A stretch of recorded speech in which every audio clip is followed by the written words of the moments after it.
Hi, this video is about learner variability. I think you'll enjoy it. Learner variability. Neuroscience tells us that learner variability is the rule, not the exception. Take something as simple as learning to bake a cake. How would you approach this task? Would you reach for a recipe book or watch a YouTube video? Start from scratch or use a box mix? Buy a sheet cake or opt for pie instead? The choice you make depends on many factors, such as your experience with baking, your level of comfort following recipes, and your personal preference for sweet treats. When learning something new, we bring to the task the complex web of our individual needs, skills, talents, interests, background, and culture. Based on our unique attributes, each of us will choose to bake a cake in the way that suits us best. Traditional educational practice attempts to address diversity by using curriculum designed for the average learner.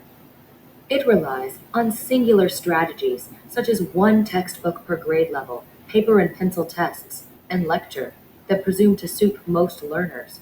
Yet, we know the result of such a one-size-fits-all approach doesn't work for everyone. Some learners succeed, but many fail. Such a system disregards what we know from neuroscience and educational research that all of us learn best when we can choose from options that best meet our preferences and needs. Curriculum must be flexible to address differences in how we learn, the pace at which we learn, how we demonstrate our knowledge, and what motivates and sustains us. When we don't recognize, honor, and design for learner variability, when we teach to the average, many students get left behind. When learning new things, we bring to the task the sum of our life experience.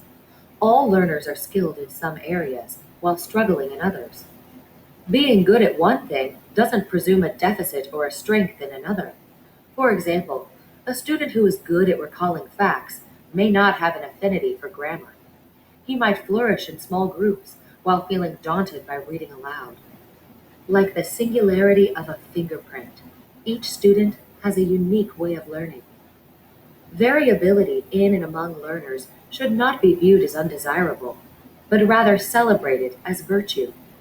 Diversity, after all, is a strength that contributes to the common good.